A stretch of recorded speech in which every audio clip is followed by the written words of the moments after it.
लोकसभा चुनावों का संग्राम अपने शबाब पर है। राजनीति के अखाड़े में हर दल अपना दांव लगा रहा है।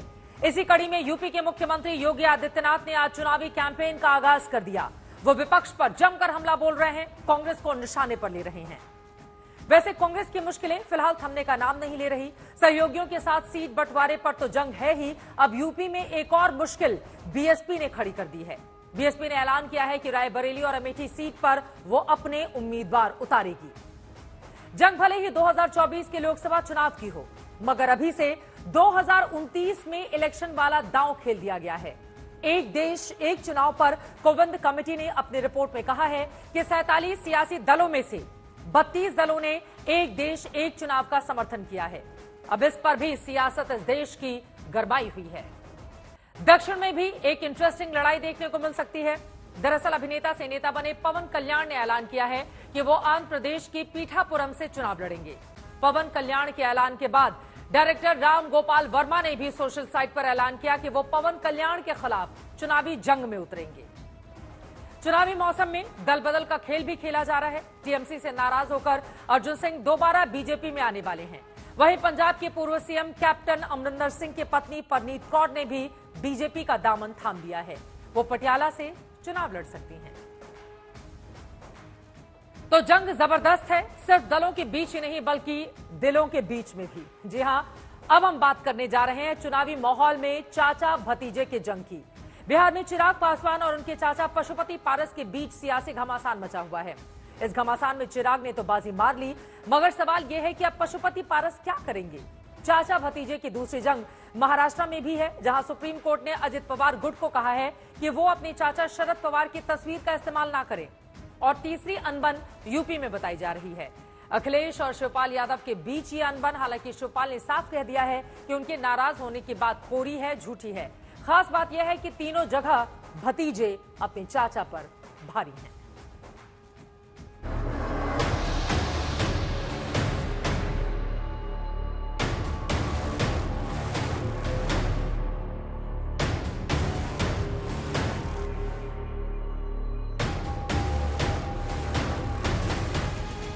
ये राजनीति है ना राजनीति।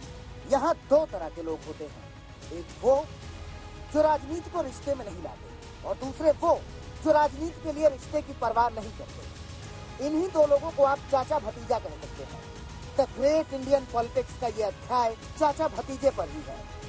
शुरुआत बिहार से करते हैं। एक तरफ है चाचा पशुपति पारस और दूसरी ओर है भतीजे चिराग पासवान। सीटों के बंटवारे पर दोनों अड़े हुए थे, मगर बाजी मारी चिराग पासवान ने। उन्होंने अपने हिस्से की 5 सीटें झटक ली। पशुपति पारस के हाथ लगा तंबूरा। पशुपति पारस अब बैठक पर बैठक कर रहे हैं। सवाल उठ रहे हैं कि पशुपति पारस अब क्या करेंगे, एनडीए का साथ छोड़ेंगे या राज्यपाल बनना स्वीकार कर लेंगे। ये अलग बात है कि बीजेपी कह रही है कि सब चंगा है, अब तो बीजेपी की कटौती में गंगा है। मैं तो बता दिए है कि चचा भतीजा का जो भी मामला है, लेकिन दोनों भाजपा के साथ चलना चाहते हैं और भाजपा के साथ रहेंगे।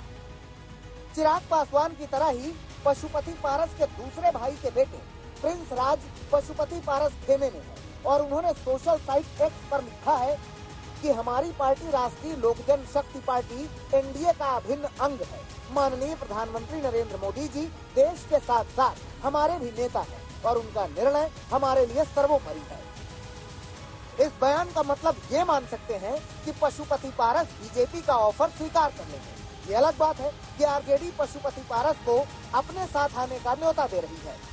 इस तरह से उनको अपने पद से और अपने जो विभिन्न सीटों का जो उनका बंटवारा था उनको न दे करके उनकी गरिमा को घटाया जा रहा है। पशुपति पारस आते हैं तो गठबंधन उनका स्वागत रहेगा ही और ये तो उनके ऊपर फैसला रहेगा। आप ऑफर दे रहे हैं उनको आने की? जी बिल्कुल, आए तो बहुत बहुत स्वागत है और इससे क्योंकि अनुभव एक बहुत बड़ी चीज होती है। लेकिन बीजेपी कह रही है कि टेंशन लेने की बात नहीं है, पशुपति पारस को समझा दिया गया है। पारस जी भी माने हुए हैं, उनको भी समझा दिया गया कि कहाँ क्या दिक्कत है।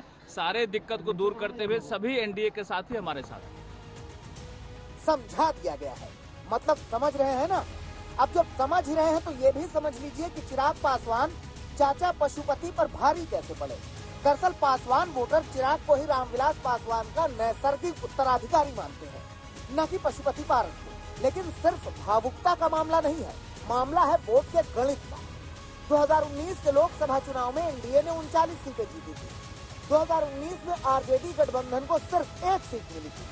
2019 के चुनाव में एनडीए को 35.4% वोट मिले थे और 2019 में आरजेडी गठबंधन को 28.3% वोट मिले थे।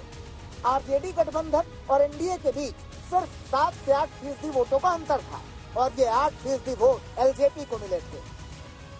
यानी चिराग पासवान की भूमिका यहाँ किंग मेकर की थी। बीजेपी जानती थी कि 8% वोट इधर उधर हुआ तो सीटों में बड़ा अंतर आ सकता है, इसीलिए चिराग भारी पड़े। दूसरी चाचा भतीजे की लड़ाई महाराष्ट्र में मची है।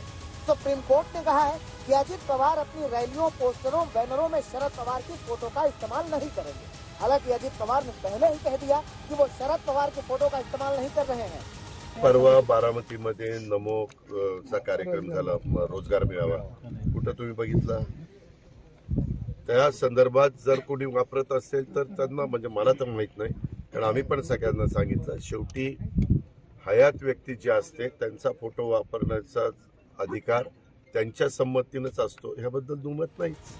मगर कांग्रेस कह रही है कि शरद पवार के फोटो का इस्तेमाल करके अजित पवार राजनीतिक लाभ लेना चाहते हैं। महाराष्ट्र वाले चाचा भतीजे के बीच बारामती सीट पर भी जंग है। दरअसल शरद पवार ने अपनी बेटी सुप्रिया सुले को बारामती से प्रत्याशी घोषित किया है। अब सूत्रों से खबर है कि बारामती से ही शरद पवार की पत्नी सुनेत्रा पवार चुनाव लड़ सकती हैं। यानी यहाँ भी जंग ननंद भौजाई के बीच हो सकती है। चाचा भतीजे के बीच एक अनबन की खबर यूपी से भी है। बताया जा रहा था कि शिवपाल यादव को बदायूं सीट मिली तो वो नाराज थे, कई दिनों से प्रचार करने नहीं जा रहे थे, मगर आज वो निकले प्रचार करने और अनबन वाली खबरों को भी खारिज कर दिया। समाजवादी पार्टी का गढ़ रहा है। यहाँ से नेताजी सांसद हुए, प्रोफेसर रामगोपाल सांसद हुए, धर्मेंद्र हुए, तो जब ये अब हम आ गए तो ये तो समाजवादी पार्टी, अब इन्हें प्रत्याशी भी ढूंढे नहीं मिल रहा है। मगर यूपी के मुख्यमंत्री योगी आदित्यनाथ तंज कसने से पीछे नहीं रहे। तो चाचा और भतीजे में ही जंग लगी हुई है। नियुक्ति आती थी, पूरा परिवार वसूली में मस्त हो जाता था। सत्ता का खेल निराला है, आप बता नहीं सकते कि कौन किसका दुश्मन निकलेगा और कौन रखवाला है। पटना से आदित्य वैभव, शशि भूषण सिंह और मुंबई से मुस्तफा शेख के साथ आज तक ब्यूरो।